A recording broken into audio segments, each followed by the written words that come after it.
بسم اللہ الرحمن الرحیم۔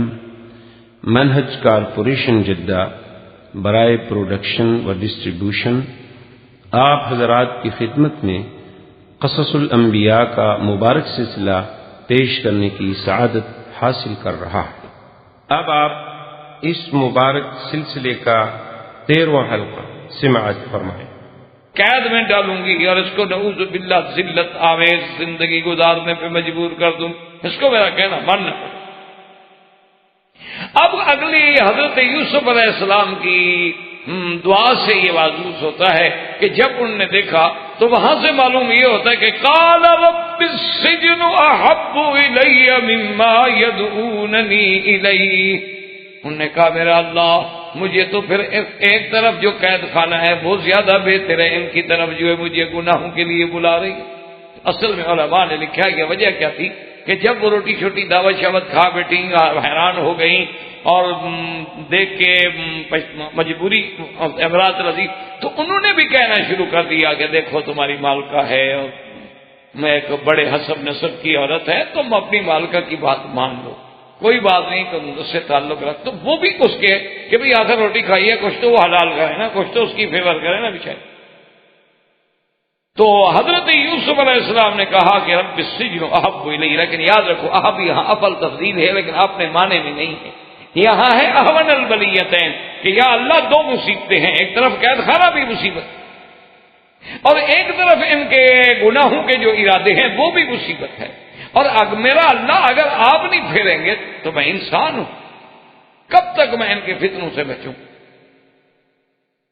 اگر آپ نے مجھے نہ پھیرا، اگر آپ نے مجھے نہ بچایا تو یہ کمال ہوتا ہے نبوت کا کہ عصمت بھی ہے لیکن خوف بھی ہے، تقاضائے بشریت بھی ہے، کیونکہ اگر وہ بشری قوتیں اور بشری خواہشات دل میں ہوں ہی نہ تو پھر مقام کیسے بنتا ہے؟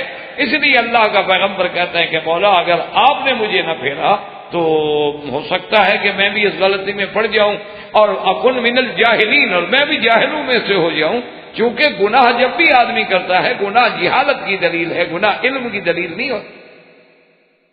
گناہ جب بھی ہوتا ہے تو جہالت، چاہے بندہ کتنا پڑھا لکھا کیوں نہ ہو، اس وقت گویا اس کا علم ختم ہو جاتا ہے، وہ جہالت کا مرتکب ہو۔ تو یہ ایک تفسیر مبارک ہے جو جمہور نے، علماء نے اور اکثر مفسرین نے یہ تفسیر فرمائی ہے، لیکن بعض علماء نے اس پہ ایک عجیب اشکال کیا ہے اس تفسیر پر۔ انہوں نے کہا کہ بھی یہ بات ہمیں سمجھ نہیں ہے، کیونکہ قرآن یہ کہتا ہے کہ فَلَمَّا سَمِعَتْ بِمَكْرِهِنَّ، کہ جب بی زلیخا کو یا امرأۃ العزیز کو ان کے مکر کے بارے میں پتہ چلا، لفظ ہے مکرہن۔ اچھا آگے یہی ابھی آپ لفظ ابھی قرآن کی آیت پڑھیں کہ وَإِلَّا تَصْرِفْ عَنِّي كَيْدَهُنَّ، کہ میرا مولا اگر آپ نے ان کے مکر کو، قید بمانا مکر، اگر ان کے مکر کو آپ نے نہ پھیرا تو ہو سکتا ہے کہ میں بھی الجھ جاؤں۔ وہاں بھی لفظ قید ہے، پہلے لفظ مکر ہے۔ اور جب یوسف علیہ السلام کو پروانہ ملے گا آزادی کا تو آگے جا کے انشاءاللہ ہم قرآن میں پڑھیں گے کہ جب پروانہ آزادی کا ملا تو حضرت یوسف علیہ السلام نے کہا کہ نہیں میں تو نہیں جاتا جیل سے باہر۔ انہوں نے کہا کیوں؟ ان کا ما بال النسوۃ اللاتی قطعن ایدیہن ان ربی بکیدہن علیم۔ آپ نے فرمایا پہلے تحقیق کرو جو میرے اوپر الزام لگائے ان عورتوں کے بارے میں جنہوں نے ہاتھ کاٹے تھے، ان کے مکر کے بارے میں کیا فیصلہ کیا۔ ان ربی بکیدہن علیم، تو لفظ قید یا لفظ مکر یاد رکھو، مکر یا قید کا معنی کیا ہوتا ہے؟ جیسے قرآن دوسری مقام پہ کہتا ہے انہم یکیدون کیدا واکید کیدا، اور اسی طرح قرآن تیسری جگہ کہتا ہے وَإِذْ يَمْكُرُ بِكَ الَّذِينَ كَفَرُوا لِيَقْتُلُوكَ، مکر۔ اسی طرح قرآن کہتا ہے وَيَمْكُرُونَ وَيَمْكُرُ اللَّهُ وَاللَّهُ خَيْرُ الْمَاكِرِينَ۔ تو اب بات کو سمجھیں کہ مکر کا معنی ہوتا ہے کہ کسی خفیہ طریقے سے کسی کو نقصان پہنچانا یا کسی چیز کا بڑے خفیہ انداز سے کہ دوسرے کو پتہ نہ چلے، مکر تو تب ہے اگر پتہ چل جائے تو پھر مکر کیا ہوا؟ اگر پتہ چل جائے تو پھر تو مکر نہیں ہوا. مکر کا تو معنی یہ ہوتا ہے کہ جیسے کفار مکہ نے میٹنگ کی کہ اللہ کے پیغمبر کے بارے میں فیصلہ کریں، کیا کریں؟ انہوں نے کہا جی بھی ایسا کرتے ہیں کہ یا تو حضور صلی اللہ علیہ وسلم کو مدینے سے نکال دیں. خفیہ میٹنگ کر رہے ہیں، کسی کو پتہ نہیں، صرف اپنے سردار اکٹھے ہیں. انہوں نے کہا یار یہ بات تو اچھی نہیں ہے، نکال دیں گے تو حضور تو جہاں جائیں گے ساری دنیا ان کے ساتھ تابع ہو جائے گی، وہ تو بڑا لشکر لے کے حملہ کر دیں. انہوں نے کہا اچھا ایسا کرتے ہیں کہ حضور صلی اللہ علیہ وسلم کو قید کر دیں. کہا عجیب بات، قید کر دو گے تو لوگ آپ کے دیوانے اور پروانے خاموش بیٹھیں گے.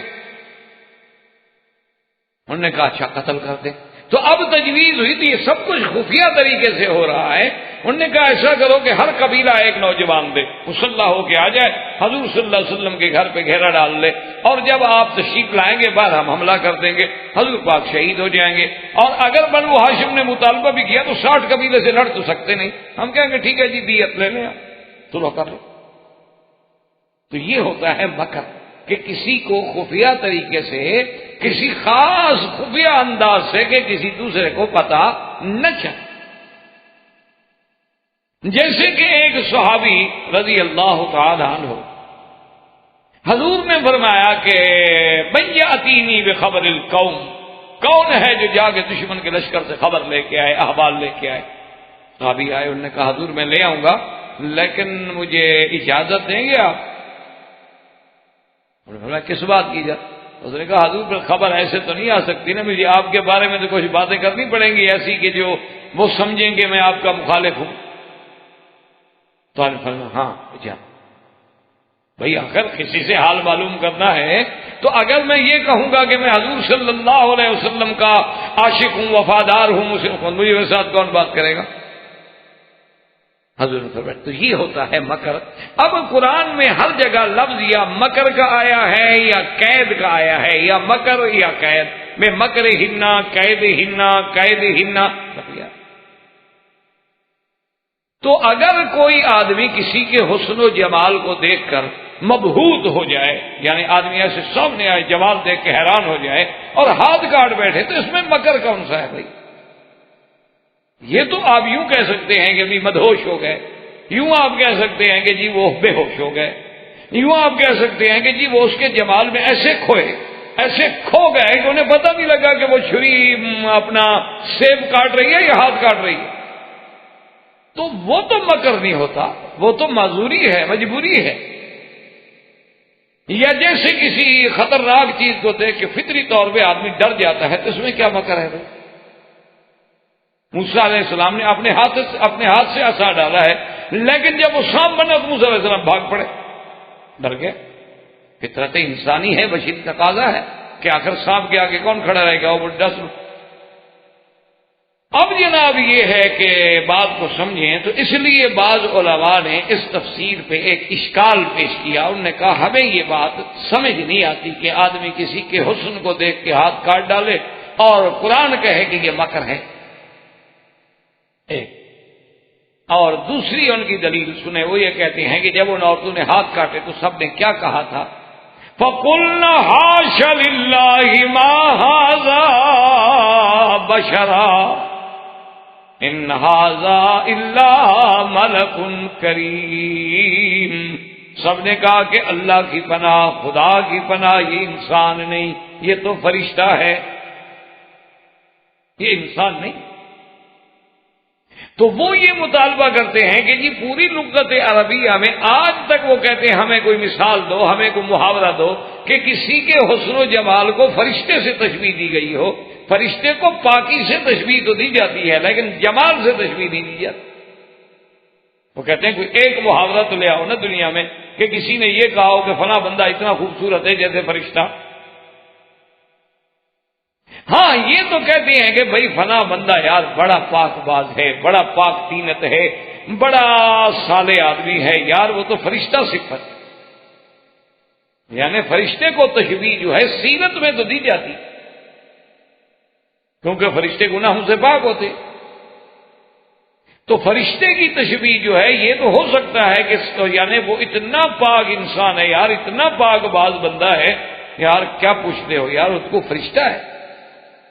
تو فرشتے کو تشبیہ جو ہے وہ کسی کی سیرت سے تو ہو سکتی ہے لیکن صورت سے تو کبھی نہیں ہو سکتی کہ صورت سے کیسے تشبیہ دی گئی کہ انہوں نے کہا کہ ما ھذا بشرا ان ھذا الا ملک کریم، کہ یہ انسان نہیں ہے فرشتہ۔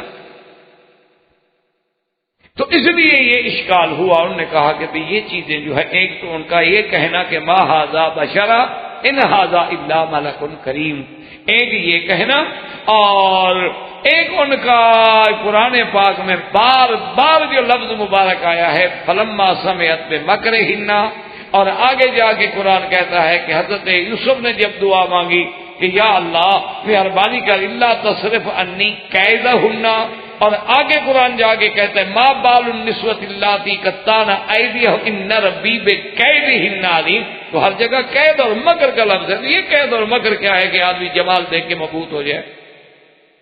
تو انہوں نے کہا کہ دراصل بات یہ ہے کہ فلما سمعت بمکرہن ارسلت الیہن، کہ جب امرات العزیز کو ان کے مکر کے بارے میں پتہ لگا، کیا مانا؟ انہوں نے سنا کہ بعض عورتیں فلاں وزیر کی بیوی، فلاں بڑے آدمی کی بیوی، وہ آپس میں ملازموں نوکرانیوں کے ساتھ کنیزاؤں کے ساتھ بیٹھتی ہیں تو کہتی ہیں عجیب بات ہے، یہ امرات العزیز تو کچھ، یہ تو انتہائی بے عقل عورت ہے، اس کا تو عقل ہی کوئی نہیں، ایک غلام کو بھی نہیں پھنسا سکی، اس کے مقابلے میں ہوتی نا تو میں ایسے چٹکیوں میں یوسف علیہ السلام کو پھنسلا دیں۔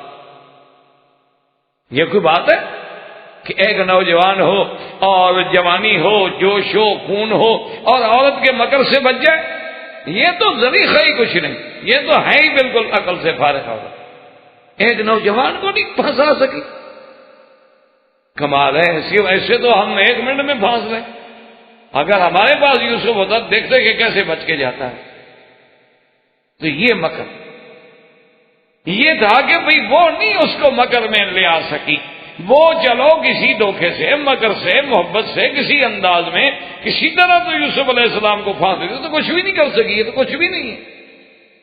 اس نے کہا اگر میں ہوتی تو یہ کر دیتی، کوئی بات ہے ہماری نظروں سے، کوئی بچ کے تو دکھائے، بڑے بڑے جو پارسا بنتے ہیں ذرا آئے تو صحیح ہمارے سامنے۔ تو جب یہ باتیں چلنے لگی تو اب امرات العزیز نے ان کو دعوت دی کہ اچھا تمہیں اگر اپنے مکر و غرور پہ بڑا ناز ہے نا تو آگے دیکھ لو، میں نے بھی کوئی ایسا حربہ نہیں جو چھوڑا ہو، لیکن اس پر تو کچھ ہوتا ہی نہیں، آؤ چلو تم بھی دیکھ لو۔ تو یہ بھی امرات العزیز کا ایک مکر تھا۔ کیا مانا؟ کہ بظاہر تو دعوت دے رہی ہے، پارٹی کر رہی ہے، کھانے کھلا رہی ہے، بڑے اہتمام ہے، استقبال کر رہی ہے، اندر سے تو ذلیل کرنا چاہتی ہے ان کو، اندر سے تو ان کو بتلانا چاہتی ہے کہ جو تم مجھ پر الزام لگاتی تھی نا کہ میں نے ایک ملازم سے یہ کرا، او دیکھو چلو بچاؤ، تم بھی اپنے آپ کو بچاؤ۔ تو یہ بھی مکر تھا۔ اور قرآن جو کہتا ہے نا وَقَطَّعْنَ أَيْدِيَهُنَّ، کہ وہ زنان مصر جو تھیں وہ ہاتھ کاٹنے بیٹھ گئیں، تو ان علماء نے کہا ہے کہ یہ ان کا ہاتھ کاٹنا جو ہے یہ بھی مکر تھا۔ ہاتھ کاٹنا جو ہے یہ مدہوش نہیں ہو گئی تھی، یہ بھی مکر تھا۔ جیسے آپ نے دیکھا نا آج کل 14ویں صدی کے عاشق بھی محبوبہ کو خط لکھتے ہیں خون نکال کے، آپ نے دیکھا بہت سارے لوگ ہوتے ہیں نا جی وہ خون نکال کے خط لکھ دیتے ہیں کہ جی ہم نے خون سے خط لکھا ہے آپ کو۔ تو یہ جو خون نکال رہی تھی یہ بھی مکر تھا کہ پہلے تو اپنے ناز انداز لباس اور جناب ان کا سنگار اور پھر مصر کا سنگار، وہ تو دنیا کی ایک تہذیب ہے، حتیٰ کہ امام شافعی جیسا پاک آدمی اللہ اس کی قبر پہ کروڑوں رحمتیں فرمائے، انہوں نے بھی اپنی کتاب الام میں لکھا ہے کہ من لم یتزوج امرأۃ مصریہ، کہ جس شخص نے مصر کی عورت سے شادی نہیں کی اس نے عورت دیکھی ہی نہیں۔ وہ کہتا ہے کہ باقی ملک میں جتنے لوگ ہیں وہ محض تکمیل تو ہے، کہہ سکتے ہیں ہم کہ ان کے گھروں میں عورتیں ہیں، لیکن وہ صحیح معنی میں عورت کو انہوں نے نہیں دیکھا، عورت اصل اگر ہے تو مصر کی ہے۔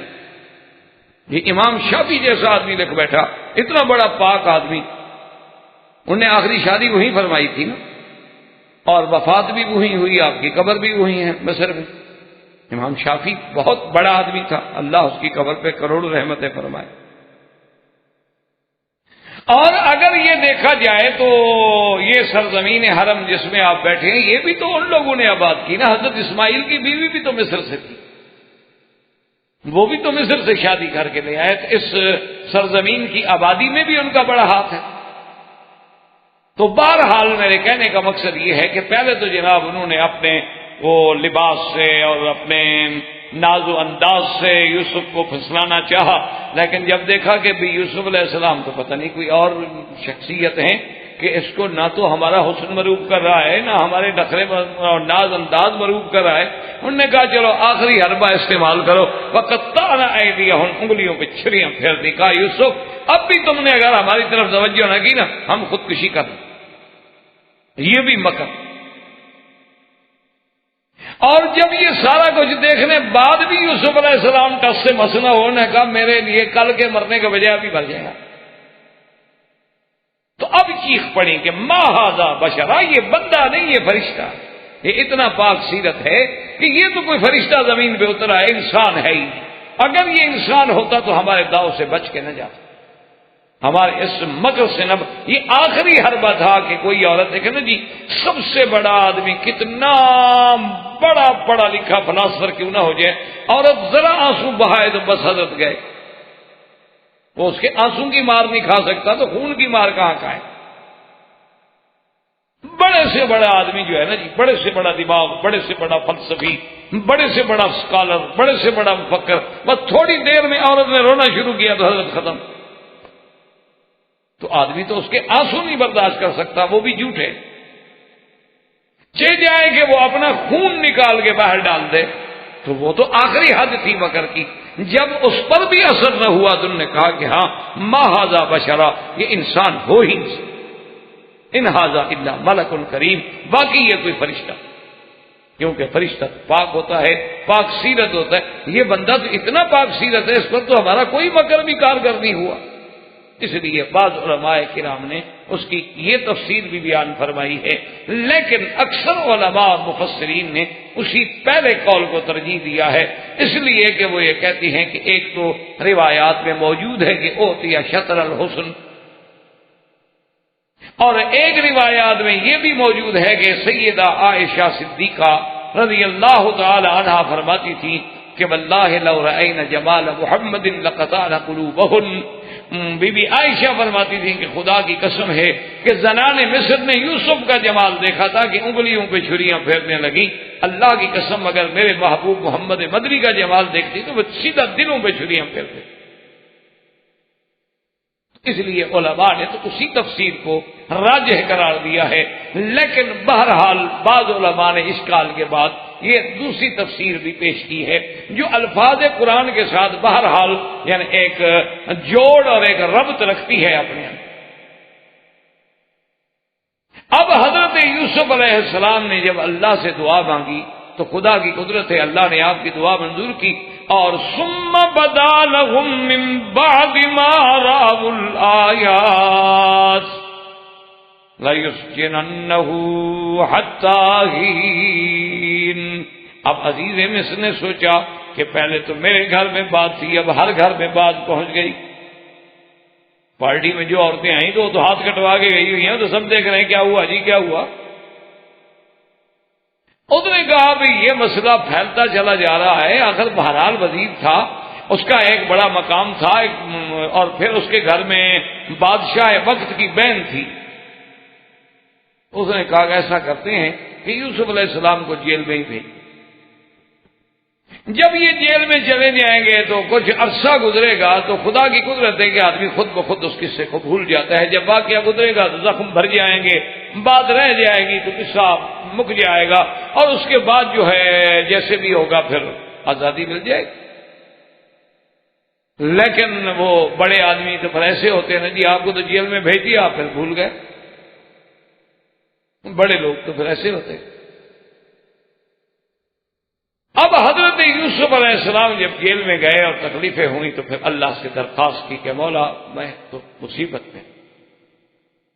تو اللہ نے فرمایا کہ جبرائیل یوسف علیہ السلام سے کہو کہ آپ ہی نے تو کہا تھا کہ احب رب السجن واحب الیہ, مجھے قید خانہ زیادہ محبوب ہے ان کی باتوں سے. تم نے خود ہی چنا تھا قید خانہ, تو برداشت کرو.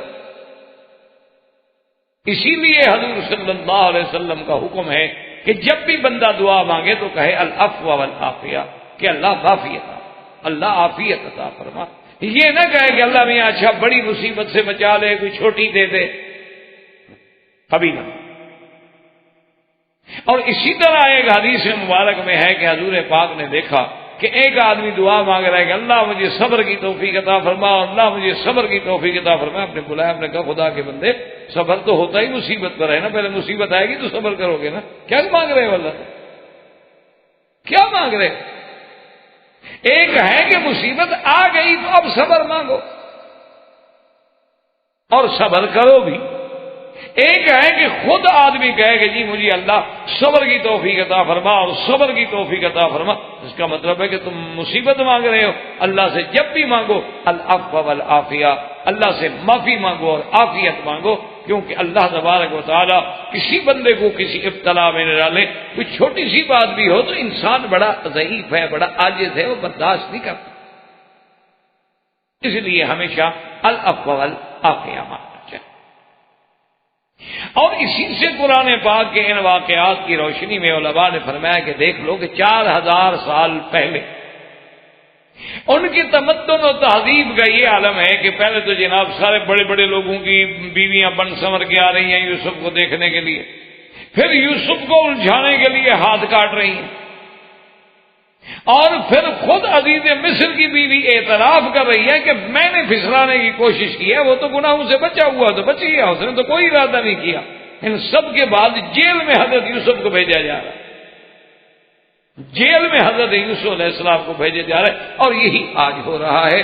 وہی تہذیب جاہلیت، وہی جاہلیت اولا جو تھی وہ آج بھی ہمارے ہاں رائج ہے۔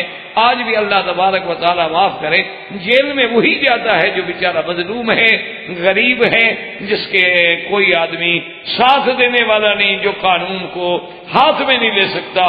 جیسے کہ کسی نے کہا کہ قانون تو ایک مکڑی کا جالا ہے، طاقتور اس کو توڑ ڈالتا ہے اور کمزور اس میں الجھ جاتا ہے۔ تو اس وقت کی تہذیب کا یہ عالم تھا۔ یوسف علیہ السلام جب جیل میں پہنچ گئے، اللہ کی شان دیکھیں کہ جب یوسف علیہ السلام کو جیل میں بھیجا گیا تو اسی دنوں میں، بالکل عین انہی دنوں میں 2 آدمی اور بھی جیل خانے میں بھیجے گئے۔ جیسے یہ شاہی محل سے گئے تھے وہ بھی شاہی محل سے آئے۔ ایک جو تھا وہ تو تھا ساقی بادشاہ کا، یعنی وہ ان کے بار کا انچارج تھا، پلانے والا، اور ایک جو تھا وہ ان کے کچن کا انچارج تھا، مطبخ کا انچارج تھا۔ یہ دونوں آدمی تھے۔ اصل میں ان دونوں کو دشمنوں نے خرید کیا تھا کہ کسی طرح بادشاہ کو زہر دیا جائے، بادشاہ کو کسی طرح زہر دیا جائے کہ اتنا عرصہ ہو گیا بادشاہ ہے۔ اور اس کے بعد مخالفین نے فیصلہ کیا، انہوں نے ان 2 آدمیوں کو خریدا، ایک ساقی کو خریدا اور ایک مطبخ کے انچارج کو خریدا کہ یا تو خوراک میں بھی زہر ڈال دو، اور اگر وہاں سے بچ جائے تو پھر پینے پلانے میں بھی زہر ڈال دو، جان چھٹے۔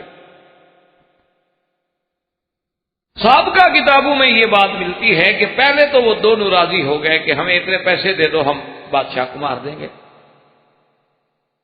بعد میں وہ ساقی جو تھا نا وہ مکر گیا، اس نے کہا اس سے کہ بھائی میں نہیں سازش میں شریک ہوتا، اتنا میں رعایت کرتا ہوں کہ بادشاہ کو میں بتاؤں گا نہیں تمہاری سازش، لیکن میں شریک نہیں ہوتا، نہ تو میں اپنے اس پینے میں ملاؤں گا، اس کے مشروبات میں ملاؤں گا کوئی چیز، اور نہ میں اس مسئلے میں شریک۔ انہوں نے کہا ٹھیک ہے یار تم بزدل ہو گیا تو ہو جاؤ، میں نے تو فیصلہ کر دیا، میں تو کروں۔ لیکن کہتی ہیں کہ اس ساقی نے بادشاہ کو کہہ دیا کہ جناب اس طرح سازش ہو چکی ہے اور کھانا میں ہے، مسموم ہے، اس میں زہر۔ اب بادشاہ کے سامنے جب کھانا لگ گیا تو بادشاہ تھا آخر وہ، اور جناب وہ ساقی بھی آ گیا پانی کے لیے پلانے کے لیے، اور مطبخ کا انچارج جو ہے وہ کھانا لگوا رہا ہے۔ تو بادشاہ نے حکم دیا کہ بھی ایسا کرو، مطبخ انچارج سے کہا کہ بیٹھ جاؤ دسترخوان پہ، اور یہ جو کھانا لگا ہوا ہے تھوڑا تھوڑا پہلے تم کھاؤ، اور ساقی سے کہا کہ جو تم نے پانی اٹھائے ہوئے ہیں ان میں سے تھوڑا تھوڑا تم پیو۔ اس نے تو پی لیا، اس کو تو پتا تھا کہ میں نے کچھ نہیں ملایا، لیکن جب اس سے کہا کہ تم تھوڑا تھوڑا کھاؤ تو اس کو تو پتا ہے کہ اس میں تو اتنا بڑا خطرناک زہر میں نے ملایا ہوا ہے، خیر میں تو گیا۔ انہوں نے کہا میں نہیں کھاتا، کیوں کھاؤ؟ تو آخر وہ جانوروں کو ڈالا گیا، وہ مر گئے، تو اس کی سازش پکڑی گئی، لیکن بادشاہ نے دونوں کو جیل بھیج دیا۔ بعض علماء کہتے ہیں کہ بھئی زیادتی کے طور پہ، اور بعض علماء یہ کہتے ہیں کہ ٹھیک ہے، چلو ساقی اتنے عرصے تک تو سازش میں شریک رہا نا، یہ آخری وقت میں ہو سکتا ہے بزدل بن گیا۔ کبھی آدمی اپنی بزدلی کی وجہ سے بھی گناہوں سے رک جاتا ہے۔ وہ ایک اخبار میں ایک لطیفہ یا پتہ نہیں واقعہ تھا، حقیقت تھی یا لطیفہ تھا، بہر اللہ عالم، کہ ایک آئی جی کے سامنے یا ڈی آئی جی صاحب کے سامنے کچھ اے ایس آئی پولیس کے پیش ہوئے، انہیں ترقی دینی تھی، اے ایس آئی کو ایس آئی بنانا تھا، تو پیش ہوئے، تو ایک اے ایس آئی پیش ہوئے، تو انہوں نے کہا کہ اچھا بھائی آپ ترقی مانگتے ہیں، کیوں مانگتے ہیں؟ آپ کہتے ہیں کہ آپ نے درخواست دی ہے کہ مجھے ترقی دی جائے، کیوں؟ اس نے کہا سر میں اس لیے ترقی مانگتا ہوں کہ اتنی میری سروس ہے، میرا ریکارڈ دیکھ لیں، آج تک میری کوئی شکایت نہیں، میں نے کبھی کسی کو شکایت کا موقع نہیں دیا، میں نے کبھی رشوت نہیں کھائی، ایک پیسہ حرام نہیں کھایا، میں نے کبھی ڈسپلن نہیں توڑا، اور بالکل پولیس رولز کے مطابق میں نے ڈپٹی کی ہے، تو اب مجھے ترقی نہیں دیں گے تو کس کو ترقی دیں گے؟ میں حقدار ہوں۔ تو ڈی آئی جی صاحب نے بڑے غور سے دیکھا، اس نے کہا دو باتیں، ایک بات یہ ہے کہ معلوم یہ ہوتا ہے کہ تم بغیرت ہو، اور دوسری بات یہ ہے کہ تم بزدل۔ اس نے کہا وہ کیسے؟ اس نے کہا یہ کیسے ہو سکتا ہے کہ دنیا کے سارے افسر جو ہیں تم پر راضی رہیں، تمہارے خلاف کسی نے بھی شکایت نہیں لکھی، جو بھی افسر ہے اس نے تمہیں لکھا ہے کہ بڑے اچھے ریمارکس دیے ہیں کہ بڑا اچھا ہے، بڑا اچھا ہے، بڑا اچھا ہے، تو معلوم یہ ہوتا ہے کہ تم کو بغیرت قسم کے آدمی اپنے افسران کو کی عورتیں شورتیں سپلائی کرتے ہوگے، اس لیے وہ خوش رہتے ہیں، ہمیشہ تمہیں اچھے مارک دیتے رہے۔ یہ کیسے ہو سکتا ہے کہ کوئی بندہ بھی کسی سے ناراض نہ ہو؟ انسان ہے، اس سے اگر 10 افسر گزرے ہیں کوئی تو بگڑ جاتا ہے نا۔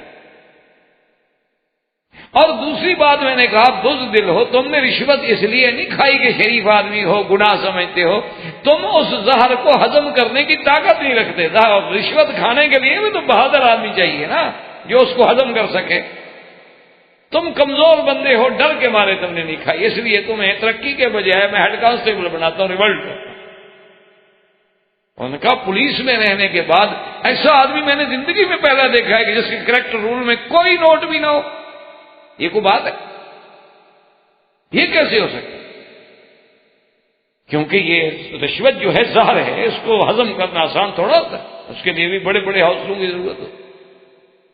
تو اس لیے علماء نے لکھا ہے کہ ان سارے حالات کے باوجود بادشاہ نے ان دونوں کو جیل میں بھیج دیا کہ ابھی کچھ ہو جائے، اب تم کمزور پڑ گئے، تم نے ایک راز کھول دیا، پہلے تم شریک کیوں ہوئے؟ تو بہرحال دونوں جیل میں چلے گئے۔ اب جب جناب دونوں جیل میں آئے حضرت یوسف علیہ السلام کی خدمت میں، تو انہوں نے کہا کہ حضرت یوسف، اب نے دیکھا نا جی، اچھا علماء کہتے ہیں یہ حضرت یوسف کے پاس کیوں آئے؟ تو اس کی ایک وجہ تو علماء نے یہ بیان کی ہے کہ ایک ہی سیل تھا نا جی، تھے تو شاہی خاندان سے قیدی بن کے آنے والے، تو ان کو ایک ہی جگہ رکھا گیا، باہر کے ایک ہو تو آپس میں ملیں گے اور کہا جائے۔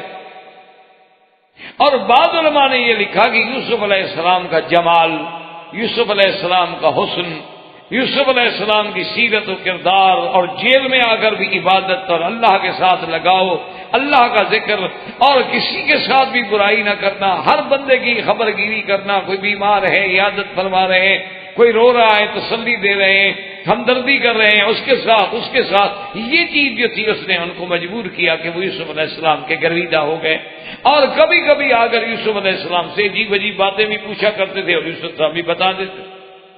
تو اب آئے، انہوں نے کہا جی ہم نے خواب دیکھا۔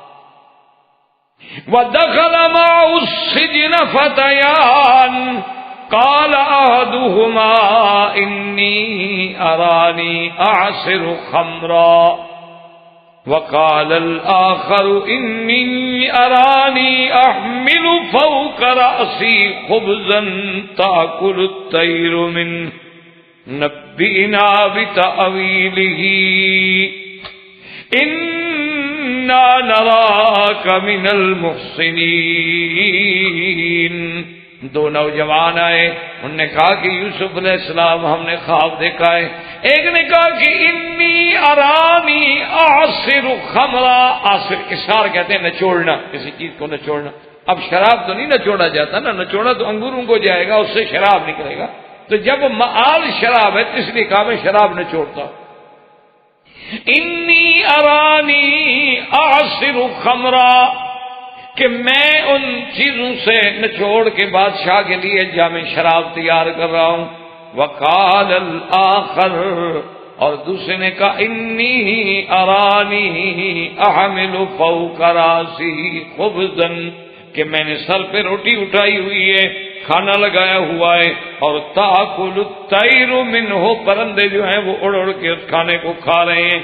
نبئنا بتاویلہ انا نراک من المحسنین، کہ یوسف علیہ السلام آپ مہربانی کر کے ہم دونوں کے خواب کی تعبیر بتلائیں. اچھا، اس میں بھی علماء کے دو قول ہیں.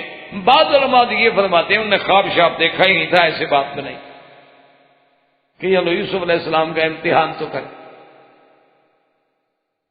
اور بعض علماء کہتے ہیں کہ نہیں، انہوں نے خواب دیکھا. اب حضرت یوسف علیہ السلام نے فرمایا، انہوں نے کہا کہ ٹھیک ہے، بڑی اچھی بات ہے.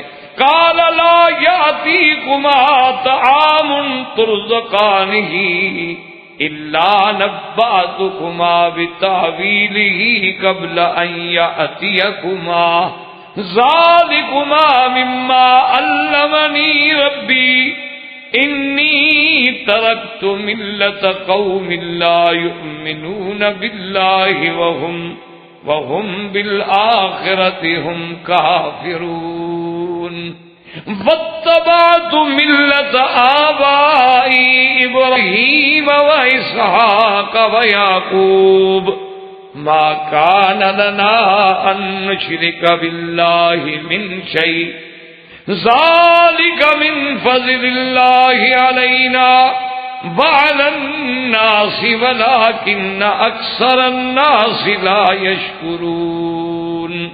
يا صاحبي السجن أأرباب متفرقون خير أم الله الواحد القهار. اب دیکھیں شان پیغمبری کہ موقع ملا تو فوراً اپنی توحید کی دعوت پہ کہ اب یہ بندے آئے ہوئے ہیں، خواب دیکھ کے تعبیر لینا چاہتے ہیں، مجھے موقع مل گیا. انہوں نے کہا دیکھو پہلے بھی تو میں تم کو تمہارے توام آنے سے پہلے بتلا دیا کرتا تھا کہ کیا آئے گا، کیا ہوگا، کیا ملے گا، کیا ساری چیزیں. اللہ نے مجھے یہ علم عطا فرمایا ہے اور میں نے وہ ملت ہی چھوڑ دی، وہ قوم چھوڑ دی، وہ جماعت چھوڑ دی ان کا اللہ کی توحید پہ ایمان نہیں. اور میں تو ابراہیم، اسحاق اور یعقوب کی پیروی کرنے والا آدمی ہوں. اور ان سب کا دین کیا تھا؟ ما کان لنا ان نشرک باللہ. اور پھر اس کے بعد دیکھیں جناب کتنے پیار سے اللہ کا پیغمبر تبلیغ.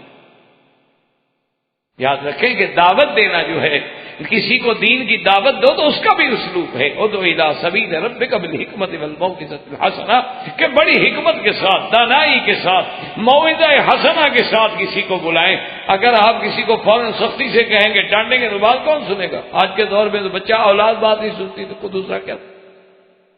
دیکھیں کتنا پیارا خطاب کہ یا صاحب السجن، اے میرے قید خانے کے ساتھی، اارباب متفرقون خیر ام اللہ الواحد القہار. اچھا تم یہ مجھے بتاؤ کہ ڈھیر سارے رب بنا لینے، یہ بھی رب، یہ بھی رب، یہ بھی رب، یہ بھی دیوی، یہ بھی دیوتا، یہ بھی دیوتا، ہر شہر میں دیوی الگ ہے، دیوتے الگ ہیں، یہ اتنے سارے خدا بنا لینے، اتنے سارے رب بنا لینے بہتر ہے کہ ایک کو رب ماننا بہتر ہے عقل کا. یہ کیا بات ہوئی کہ ہر گلی میں رب؟ یہ کیا بات ہوئی کہ ہر شہر میں رب کھڑا ہے، دیوی کھڑے، یہ دیوتا کھڑا کہ ایک خدا. اور یا فرمایا کہ یہ بھی یاد رکھو کہ جن کو تم نے رب بنایا ہوا ہے، ما تعبدون من دونہ الا اسماء سمیتموها انتم وآباؤکم ما انزل اللہ بها من سلطان ان الحکم الا للہ امر اللہ تعبدوا الا ایاہ ذالک الدین القیم ولكن اکثر الناس لا يعلمون. اور فرمایا کہ جن کو تم نے خدا بنایا ہوا ہے یہ تو تم نے نام رکھے ہوئے ہیں. کسی کا نام لات ہے، منات ہے، عزا ہے، حبل ہے، کسی کو داتا کہتے ہو، کسی کو مشکل کشا، کسی کو حاجت روا، کسی کو غریب نواز، کسی کو دینے والا، کسی کو لینے والا، کسی کو انداتا. یہ سب تم نے نام رکھے ہوئے ہیں. اللہ نے تو حکم نہیں دیا. اللہ نے فرمایا کہ ان کو تم کہو داتا کہو. اللہ نے تمہیں حکم دیا ایک مشکل کشا بلا. سب تمہارے رکھے ہوئے نام ہیں. جیسے پہلے بت پرستوں نے نام رکھے تھے، آج بھی اللہ کو چھوڑ کے غیروں کی عبادت کرنے والوں نے بھی نام بنائے ہوئے کہ جی یہ فلاں مشکل اگر پڑ جائے تو فلاں بزرگ کے پاس جاؤ، یہ فلاں مصیبت پڑ جائے تو پھر فلاں کے پاس جاؤ. یعنی واقعہ بزرگوں نے بھی آگے باقاعدہ، جیسے آپ ڈاکٹروں نے تقسیم کیا ہوا ہے نا کہ یہ گلے کا ڈاکٹر ہے، پیٹ کا، پیروں نے بھی تقسیم کی. ان کے بھی ماشاءاللہ مختلف کام ہوتے ہیں. اچھا عورت بیمار ہو تو پھر فلاں پیر کے پاس جاؤ، اور جانور بیمار ہو تو پھر فلاں پیر کے پاس لے جاؤ. اور بعض پیر تو ماشاءاللہ سانپوں کے بھی پیر ہیں. آپ کے انڈیا میں مزار وہاں سانپ کٹھے ہوتے. انا للہ و انا الیہ راجعون. اللہ ہدایت دے. اب تو دعا کر سکتے ہیں اور تمہارے پلے میں کوئی. تو ساری آپ نے دعوت کی، توحید کا سبق دیا. سبق دینے کے بعد پھر ان کو خواب کرتا ہے کہ یا صاحب السجن اما احدکما فیسقی ربہ خمرا واما الاخر فیسلب فتاکل الطیر من رأسہ. اب پیغمبر کی شان دیکھو کہ نام نہیں لیا، بات فرمائی. کہنے کہ ہاں تم دونوں میں سے ایک آدمی جو ہے نا وہ تو پھر اپنے عہدے پہ واپس بحال ہو جائے گا، اور وہ تو اپنے بادشاہ کو جا کے پھر وہ شراب وراب بھی پلائے گا اور سب ٹھیک ہو جائے گا. باقی رہ گیا نا دوسرا جو ہے عمل آخر، یہ نہیں کہ تم کیوں کسی کو کیا تکلیف پہنچائے. بات کرنے کا بھی تو اندازہ ہو. وہ عمل آخر، وہ اور جو ہے نا فیسلب، اس کو پھانسی دی جائے. اس کو پھانسی فتاکل الطیر من رأسہ، اور جب وہ مر جائے گا پھینک دیں گے تو اس کے دماغ کو، اس کے سر کو، بھیجے کو جو ہے پرندے آ کے چھیڑیں گے اور کھائیں گے. اس کے لیے پھانسی ہے، اور ایک جو ہے وہ چلا جائے گا. اچھا بعض علماء کہتے ہیں نا کہ جب آپ نے یہ تعبیر سنائی نا تو وہ جس نے کہا تھا نا کہ میں نے دیکھا ہے کہ کھانا ہے میرے سر پہ اور روٹی ہے اور پردے، اور اس نے کہا جی میں نے تو خواب دیکھا ہی نہیں تھا، آپ نے تو جھوٹ بولا تھا حضرت، آپ تعبیر دے رہے. تو اب اللہ کے پیغمبر نے فرمایا قضی الامر الذی فیہ تستفتیان. آپ نے فرمایا جھوٹ بولا یا سچ کہا، اللہ کی تقدیر کا فیصلہ ہو گیا جو تم نے پوچھا. نبی کے ساتھ اگر جھوٹ بولتے ہو پھر بھی تمہاری جھوٹ کی سزا یہ ہے کہ فیصلہ جو میں نے تعبیر کی ہے یہ ہے. اور اگر تم نے باقی خواب دیکھا ہے تو پھر جو تعبیر ہو گئی وہ واقع ہو جائے گی، بات ختم ہو جائے گی. اس لیے آپ نے ہمیں قضی الامر، اب تو اللہ کی تقدیر کا بھی فیصلہ ہو. جو تم نے پوچھا تھا اور میں نے بتایا ہے وہ فیصلہ ہو. اور یہ سارا کچھ کرنے کے بعد وقال للذی ظن انہ ناج منہ اذکرنی عند ربک فانساہ الشیطان ذکر ربہ فلبث فی السجن بضع سنین. اور جن کے بارے میں آپ نے خواب میں تعبیر میں یہ بتایا تھا کہ تم اپنے عہدے پہ بحال ہو جاؤ گے، آپ نے فرمایا دیکھو تم اپنے عہدے پہ جا رہے ہو، کم از کم اب تم نے جا کے پھر ساقی گری کرنی ہے اور بادشاہ کی محفل میں جا کے تم نے پلانا ہے. تمہارا قرب تو حاصل ہو گیا، برات بھی تمہاری ہو گئی، اور بادشاہ خود تمہیں اسی وظیفے پہ بلا رہے. تو اب ایک میرا کام بھی کرنا کہ کم از کم بادشاہ سے یہ تو کہنا کہ تمہارے ملک میں یہی انصاف ہے کہ جنہوں نے چھیڑا، جنہوں نے مکر کیا، جنہوں نے بہلایا پھسلایا وہ تو گھروں میں عیش کریں، اور جو گناہوں سے بچا، جنہوں نے تمہارے شاہی گھرم کی عزت کی حفاظت کی، اس کو بے گناہ جیل میں ڈال دیا. کوئی عقل کی بات. تو کم از کم ان کو اپنے اس زمانے میں ایک بات یاد رکھیں. ویسے بھی رب کا معنی جو بطور لغت کے ہوتا ہے پالنے والا، تو اس وقت اس کا اطلاق جو ہے کسی سردار پہ، بادشاہ پہ، عام لوگوں پہ بھی ہوتا تھا. جیسے اب بھی مثلا کبھی کبھی محاورات میں آتا ہے کہ بھی یہ عورت کیا کام کرتی ہے، تو آگے لکھتے ہیں ربۃ البیت، یہ گھر کی تربیت کی، یعنی نوکری نہیں کرتی، یا لکھ دیتے ہیں دکتورہ ہے یا فلاں ہے یا فلاں ہے. اگر وہ بیچاری کوئی کام نہیں کرتی کہیں گے ربۃ البیت، یہ گھر کی گھر کی مربیہ ہے تو اس کو بھی اچھا اسی طرح کہتے ہیں رب الدار، یہ اس حویلی کا مالک ہے. لیکن اب حضور نے حکم دے دیا کہ کسی غلام کو یہ نہ کہا کرو عبدی، کیونکہ سب اللہ کے بندے. اور اسی طرح جو ہے کوئی آدمی اپنے مالک کو یہ نہ کہے ربی، بلکہ اس کو اپنا نام لے کے پکارے، کیونکہ سب اللہ کے بندے ہیں اور کوئی کسی کا رب نہیں ہے. لیکن اس دور میں اس لفظ کا اطلاق جائز تھا. اچھا خدا کی شان ہے جب انساہ الشیطان ذکر ہو، وہ چھوٹ کے آ گیا، شیطان نے اس کے دل و دماغ سے یہ بات ہی نکالی. اچھا ویسے بھی اللہ معاف فرمائے جب آدمی کا کام ہو جائے تو کون یاد کرے؟ وہ تو چھوٹ گیا، عہدہ بھی مل گیا، اقتدار بھی مل گیا، بادشاہ کی محفل میں بھی آ گیا.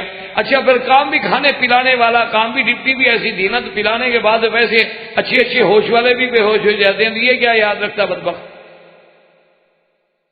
کام بھی ایسا تھا نا. فَأَنْسَاهُ الشَّيْطَانُ ذِكْرَ رَبِّهِ. اور بعض علماء کہتے ہیں کہ اس کا ضمیر یوسف کی طرف راجع ہے کہ یوسف علیہ السلام اپنے خدا کو بھول بیٹھے اور اس کو پیغام دے بیٹھے. بعض علماء یہ کہتے ہیں کہ بھئی یوسف علیہ کیوں، یہ بھی شیطان نے وسوسہ ڈالا کہ بھئی وہ ایسی بات کر بیٹھے، ورنہ جب اللہ نے کنویں سے نکالا تو مالک نے، اور تمہیں بچایا تو مالک نے. اسی لیے ایک آدمی آیا نا جی، تو وہ کہنے لگا حضرت یوسف علیہ السلام سے، کہتے ہیں وہاں کا جو جیلر تھا نا جی، وہ حضرت یوسف سے اتنا متاثر ہوا کہ آگے کہنے لگا، کہتے یوسف مجھے تو آپ سے محبت ہو گئی، خدا کے لیے میرے ساتھ محبت نہیں کرنا. یوسف علیہ انہوں نے کہا حضرت کیا بات؟ انہوں نے کہا واللہ میرے دل میں آپ کی اتنی محبت ہے، اتنی عقیدت ہے کہ میرے بس میں ہو تو میں تو ابھی آپ کو جیل سے نکال دوں، لیکن میں جیلر ہوں، میں نکال تو نہیں سکتا. البتہ یہاں جتنی سہولتیں آپ کو دے سکتا ہوں نا وہ آپ کو ملیں گی. لیکن آپ محبت سے کیوں؟ آپ نے فرمایا پہلے میری خالہ نے مجھ سے محبت کی تو مجھ پہ چوری کا الزام لگایا گیا. پھر اس کے بعد جناب میرے بھائیوں نے آ کے ابے کے سامنے محبت کا اظہار کیا تو جا کے مجھے جناب کنویں میں ڈالا. پھر ایک امراۃ العزیز تھی، اس نے بھی مجھ سے محبت کی، جس نے جیل بھجوا دیا. تم اور محبت کر کے مجھے کہاں پہنچانا چاہتے ہو؟ انہوں نے فرمایا مجھے تو محبت راس ہی نہیں آئی کسی کی. میرے ساتھ جس نے محبت کی ہے میں محبت کا ڈسا ہوا تو ہوں، اور میں نے کیا جرم کیا ہے؟ تو اس لیے بعض علماء کہتے ہیں کہ فَأَنْسَاهُ کا ضمیر جو ہے حضرت یوسف علیہ السلام کی طرف راجع ہے، لیکن اکثر علماء کہتے ہیں اسی کی طرف راجع ہے کہ وہ جب چھوٹ کے گیا اس کے دل و دماغ سے وہ بات نکل گئی، اور اس کا نتیجہ یہ نکلا کہ حضرت یوسف علیہ السلام جو ہے ان کو لبث فی السجن بضع سنین، کئی سال جو ہے وہ جیل میں رہنا پڑا. اللہ تبارک و تعالیٰ کو منظور ہے انشاءاللہ زندگی باقی تو بات باقی. وآخر دعوانا الحمدللہ رب العالمین. برادران اسلام، واجب الاحترام دوستو، بھائیو، عزیز نوجوانوں، الحمدللہ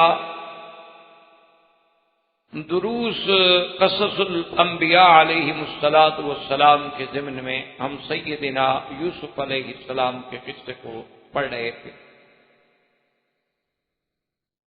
اور سیدنا یوسف علیہ السلام کا قصہ مبارک جس کو خود اللہ نے احسن القصص قرار دیا ہے، اور جس میں بہت بڑے عبر ہیں، بہت بڑے مواعظ ہیں، بہت بڑے حکم ہیں. سیدنا یوسف علیہ السلام کا قصہ مبارک اس مقام پہ ہم نے تقریباً چھوڑا تھا کہ جب یوسف علیہ السلام کے بارے میں زنان مصر نے مختلف باتیں کی تو ان کو عزیز مصر کی بیوی نے دعوت پہ بلایا، اور پھر یوسف علیہ السلام کو جب انہوں نے دیکھا تو اپنے ہاتھ کاٹ گئے. تو اب امراۃ العزیز کو ایک بات کہنے کا موقع ملا کہ یہ وہی شخص ہے جس کے بارے میں تم مجھے اپنے گھروں میں محفلوں میں بدنام کرتی ہو کہ میں ایک غلام کے حسن کا شکار ہو چکی ہوں. تم نے کیا کیا؟ بہرحال میں نے کوشش کی لیکن اس نے میری بات نہیں مانی، اور اگر یہ اسی بات پہ اڑا رہا تو پھر اس کو سزا بھگتنی ہوگی، کہ وہ صاحب اقتدار تھی عزیز کی بیوی. اب زنان مصر نے ہر قسم کے پھر ہتھ کنڈے استعمال کیے یوسف علیہ السلام کو پھسلانے کے لیے. تو یوسف علیہ السلام نے اللہ سے دعا مانگی کہ یا اللہ مجھے مہربانی فرما کہ ان کے اس ظلم سے بچا لے. یہ جس طرف مجھے بلانا چاہ رہی ہیں اس سے تو پھر وہ جیل جانا بہتر. عورتوں کے قید سے، عورتوں کے جال میں پھنسنے سے تو پھر وہ جیل کی جو زندگی ہے وہ بہتر.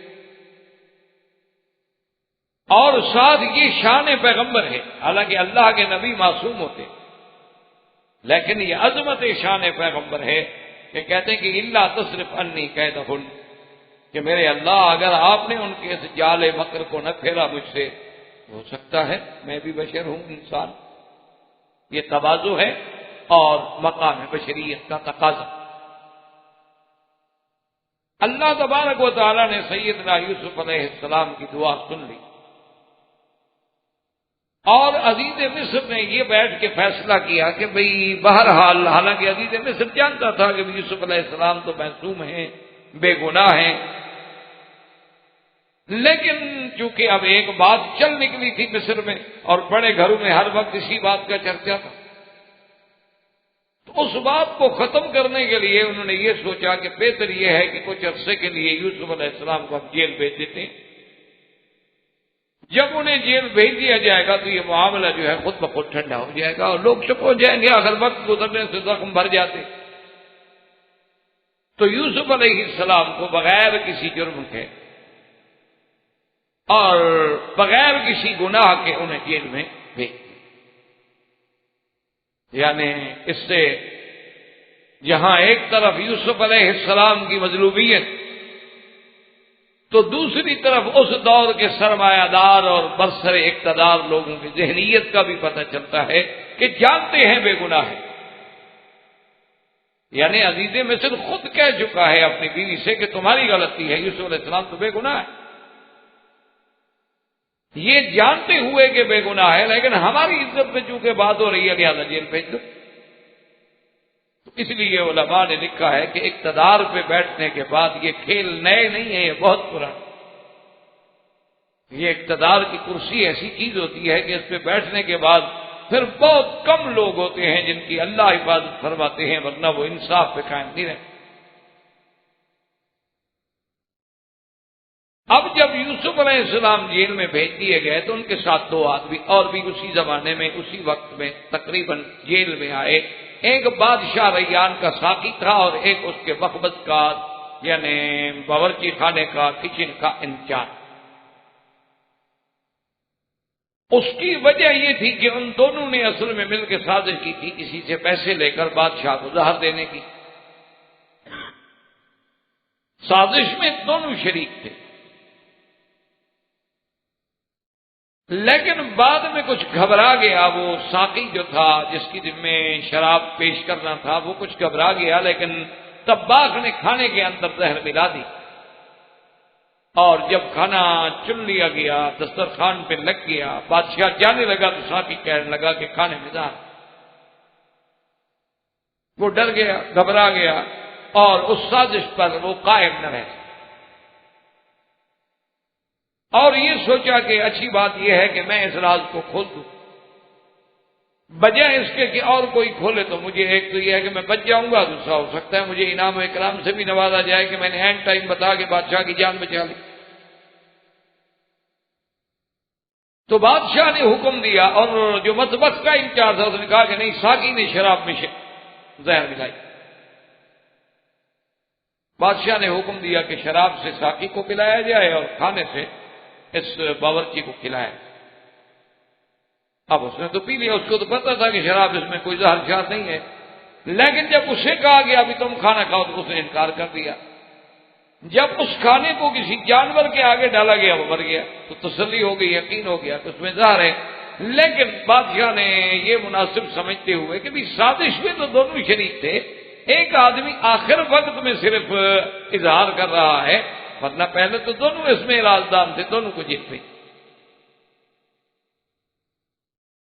اب جب وہ دونوں تیل میں آ گئے اور یہ باتیں کتاب تلمود میں بھی، تورات میں بھی اور کتب سابقہ کے روایات میں بھی باتیں موجود ہیں کہ یوسف علیہ السلام جب جیل میں گئے تو انہوں نے تو جیل کو ایک قسم کی مسجد بنا دی، کیونکہ جب اللہ والا ایک اللہ کا پیغمبر تو صبح و شام درس، تبلیغ، دعوت، ذکر، عبادت، اور ایسا ماحول بن گیا کہ ہر آدمی جو تھا جیل کا وہ دیوانہ ہو۔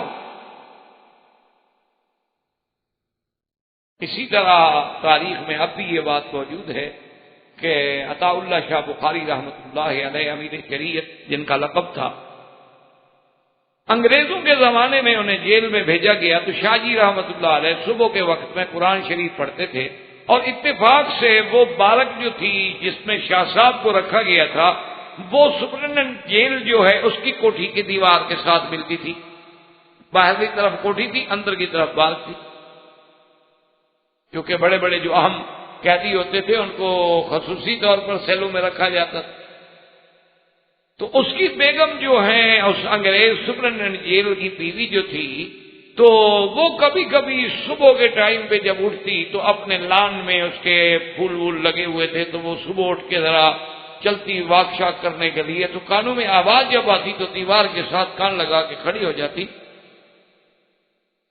اور شاہ جی تو اپنا اندر جیل میں بیٹھے پڑے، انہیں تو نہیں پتا کہ کوئی آدمی سن رہا ہے ادھر سے، وہ تو اوپر جیسے اس مسجد میں اوپر روشن دان ہے، اونچے اونچے روشن دان ہوتے ہیں کہ چلو ہوا شوا کا گزر ہو جائے، لیکن کوئی جیلی قیدی جو ہے وہ نکل۔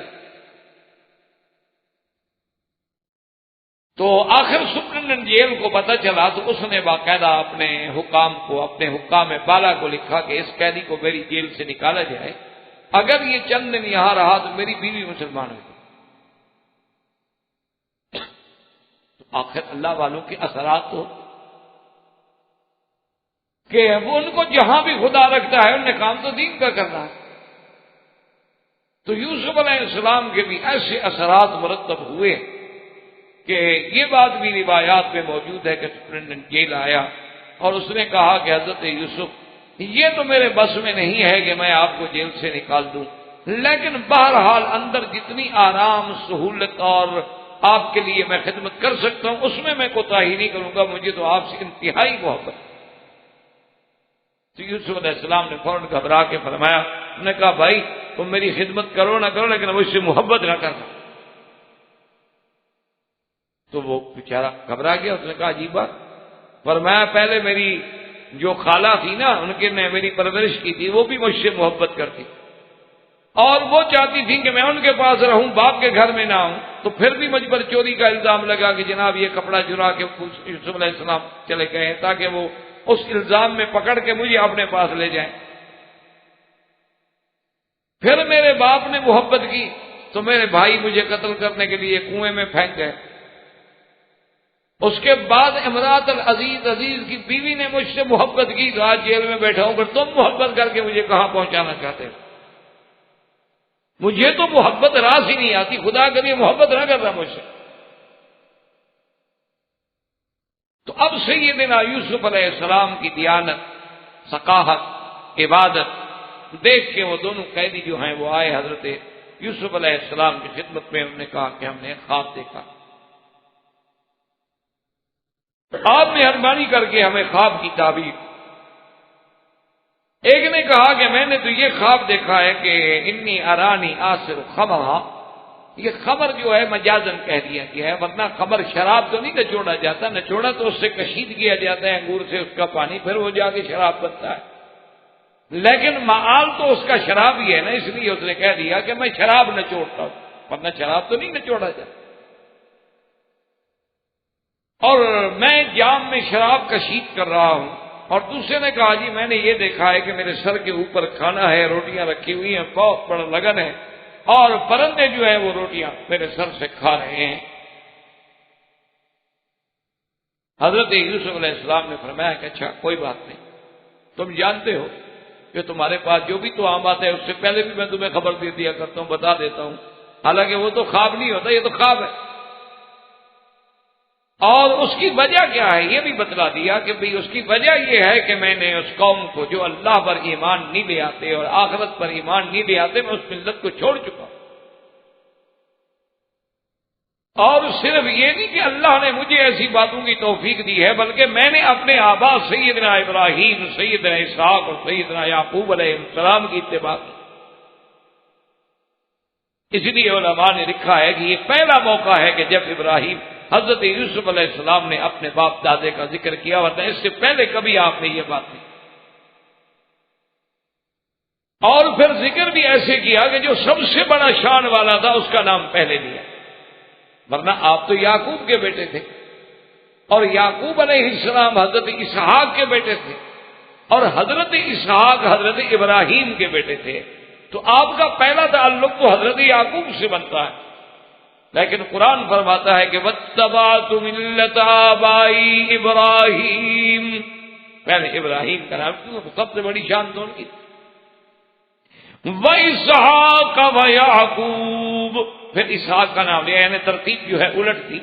اس کو محاورات مصطلحات علماء میں کہتے ہیں کہ من الاعلی الی الادنی، کبھی ہوتا ہے من الادنی الی الاعلی، کہ کبھی تو آدمی اوپر سے شروع کرتا ہے، بڑے سے شروع کرتا ہے، پھر چھوٹے پہ آتا ہے، اور کبھی یوں ہوتا ہے کہ آدمی چھوٹے سے شروع کرتا ہے اور بڑے تک۔ اور اس بات پر بھی اللہ تبارک و تعالیٰ کی شان دیکھیں اور پیغمبر کی عظمت دیکھیں کہ اللہ کا نبی جیل میں، لیکن قید خانے میں جو موقع مل گیا بات کہنے کا کہ دو آدمی ہیں عقیدت مند ہو کے میرے پاس آئے ہیں، تو یہ ایک فرصت ہے، ایک موقع ہے، میں اس موقع کو کیوں ضائع، تو فوراً اپنی اللہ کی توحید کی دعوت کہ یا صاحب السجن اارباب متفرقون خیر ام اللہ الواحد القہار، کہنے لگے میرے قید کے ساتھیوں، اچھا یہ بتاؤ بہت سارے رب بہتر ہوتے ہیں یا ایک؟ کیوں تم تو خود بادشاہ کے ملازم رہ چکے ہو، سردار ایک اچھا ہوتا ہے یا 8 سردار اچھے ہوتے ہیں، 10 سردار اچھے ہوتے ہیں، ایک ادھر بلا رہا ہے، ایک ادھر بلا رہا ہے، ایک ادھر بلا رہا ہے، ایک ادھر بلا رہا ہے، یا ایک سردار اچھا ہو کہ آدمی نے اسی ایک کی بات سننی ہے، ایک کی بات ماننی ہے، اسی کے احکام پہ چلنا ہے۔ یعنی ایک بات تو عقل کا بھی یہ تقاضا ہے کہ جب 10 سردار ایک بندے کے ہوں، غلام ایک ہو اور سردار 10 ہو، انار ایک ہو اور بیمار 100 ہو، یہ تو عقلی طور پر بھی واضح بات ہے کہ ایسی بات پہ اصولی بات ہے کہ 10 خدا نہیں اچھے ہوتے، اگر 2 خدا بھی ہوں تو عالم کا نظام تباہ ہو جائے، چھ جائے کہ کوئی 10 خدا مانے یا 3 خدا مانے یا کروڑوں دیوی دیوتا مانے۔ یہ تو عقلی دلیل دی، اور اس کے بعد فرمایا دلیل نقلی بھی دی کہ ما تعبدون من دونہ الا اسماء سمیتموها انتم وآباؤکم ما انزل اللہ بها من سلطان، اور یہ جو تم نے خدا بنا رکھے ہیں کہ کہیں لات ہے، کہیں حبل ہے، کہیں عزا ہے، کہیں ودن ہے، کہیں سواعن ہے، کہیں یغوثا ہے، کہیں یعوقا ہے، کہیں نصرہ ہے، یہ تم لوگوں نے نام رکھے، تم لوگوں نے بنا رکھا ہے کہ اس خدا سے ہم نے خیر مانگنی ہے اور اس سے شر مانگنا ہے، یہ یزدا ہے اور یہ اہرمن ہے، یہ نور کا خالق ہے اور یہ ظلمت کا خالق ہے، یہ خیر کا خالق ہے اور یہ شر کا خالق ہے، یہ کیا تم نے نام بنا رکھے؟ عجیب بات ہے، کوئی دلیل ہے تمہارے پاس، کوئی حجت ہے، کوئی برہان ہے؟ اس لیے ہمیشہ یاد رکھو کہ اس کے لیے کوئی دلیل نہیں۔ ان الحکم الا للہ امر اللہ تعبدوا الا ایاہ ذالک الدین القیم ولکن اکثر الناس لا یعلمون، صرف اللہ کا حکم، اور یاد رکھو آپ نے فرمایا اس کا حکم ہے کہ ماں سوا اس کے کسی کی عبادت جائے، لیکن اکثر لوگ جو ہیں وہ جاہل ہیں، وہ نہیں جانتے، اور اللہ کے ساتھ غیروں کی بھی عبادت کرتے ہیں، کبھی قبروں پہ سجدے کرتے ہیں، کبھی مردوں کو سجدے کرتے ہیں، کبھی زندوں کو سجدے کرتے ہیں، شخصیت پرستی بھی کرتے ہیں، مردہ پرستی بھی کرتے ہیں، بت پرستی بھی کرتے ہیں، کوئی سورج کا پجاری ہے، کوئی چاند کا پجاری، یہ کیا بات؟ یعنی اس سے ایک سبق ملا کہ داعی حق جو ہوتا ہے، یعنی دعوت دینے والے کا یہ کام ہے کہ جب بھی موقع ملے پھر اپنی دعوت کو وہ نہ بھولے، فوراً سب سے پہلے اپنی دعوت کی بات۔ اسی لیے علماء کہتے ہیں کہ آدمی یہ نہ دیکھتا رہے ایک موقع مل گیا ہے، اللہ تبارک و تعالیٰ نے ایک ذریعہ بنایا ہے، ایک آدمی آپ کی طرف کسی حال میں متوجہ ہو گیا ہے، آپ اپنی بات کو کریں، آپ اپنی دعوت اس کے سامنے رکھیں۔ اور دوسرا یہ ہے کہ اسلوب دعوت دیکھیں، اللہ تبارک و تعالیٰ کے پیغمبر نے ایسی بات جو ہے کیسے بیان فرمائی کہ وہ قید میں بیٹھے ہیں لیکن کہتے ہیں یا صاحب السجن، تم تو میرے قید کے ساتھی ہو گئی، تم تو میرے دوست ہو، تم تو میرے صاحب ہو، ہم تو کٹھے اس مصیبت میں پڑے ہوئے ہیں۔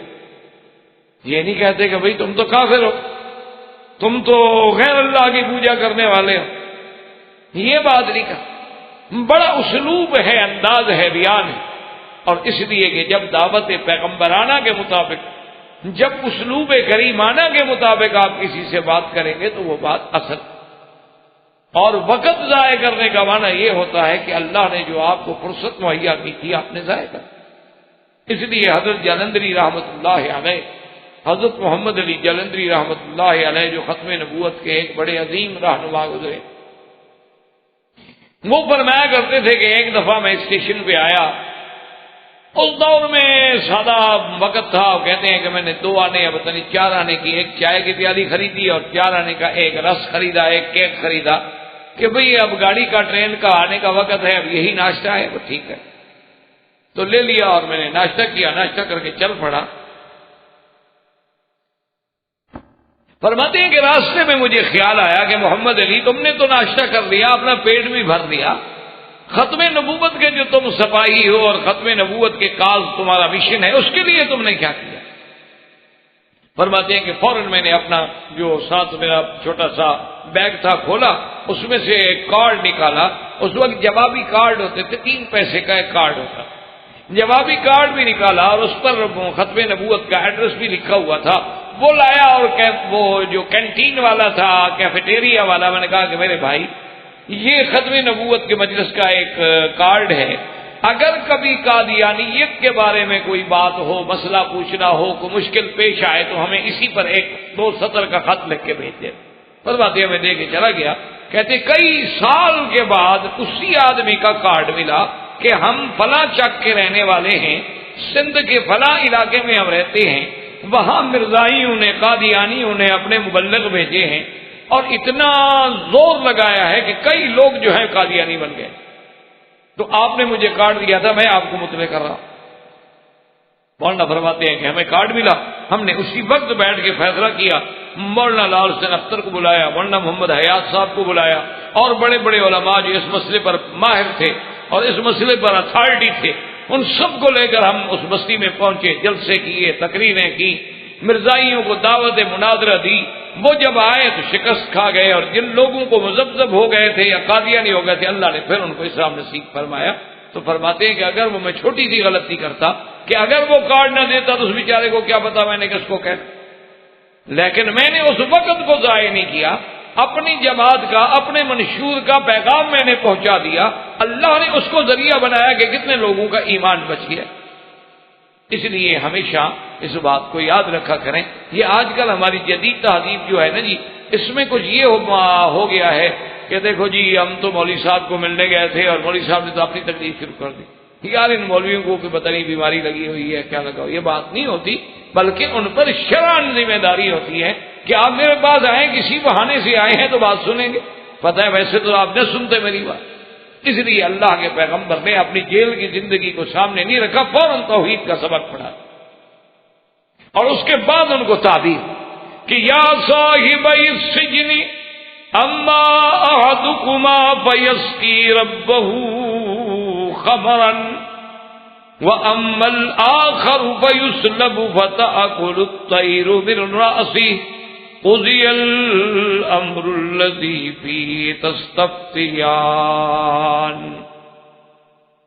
حضرت یوسف علیہ السلام نے فرمایا کہ میرے ساتھیو، اما احدکما تم 2 میں سے ایک آدمی جو ہے وہ تو اپنے بادشاہ کو پھر جا کے جہنم پلائے گا، وَأَمَّا الْآخَرُ اور تم میں سے دوسرا جو ہے فَيُسْلَبُ فَتَأْكُلُ الطَّيْرُ اس کو پھانسی دی جائے گی اور اس کا گوشت جو ہے وہ پرندے نوچ نوچ کے کھائیں گے۔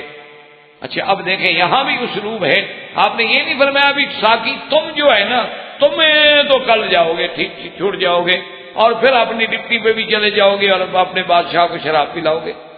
باقا یعنی اما احدکما تم دو میں سے ایک، تاکہ براہ راست کسی کو یہ کہنا کہ تم پھانسی چڑھ جاؤ گے، تمہارے مرنے کا وقت قریب آ گیا ہے اور تمہارا انجام بڑا برا ہونے والا ہے، بھیانک ہونے والا ہے، تو یہ اسلوب کے خلاف تھا، یہ شان کرم کے خلاف تھا۔ اس لیے ایک بات کی وہ بات واضح تھی کہ بھئی آخر شراب تو اسی نے پلانا ہے جو ساقی تھا، اور جب دوسرے کے سر کے اوپر سے پرندے کھا رہے ہیں تو صاف بات ہے کہ اس کا معنی یہ ہے کہ پھانسی چڑھے گا اور اس کے گوشت کو نوچا جائے گا، لیکن آپ نے کسی کا نام نہیں لیا بلکہ فرمایا اما الآخر فیسلب۔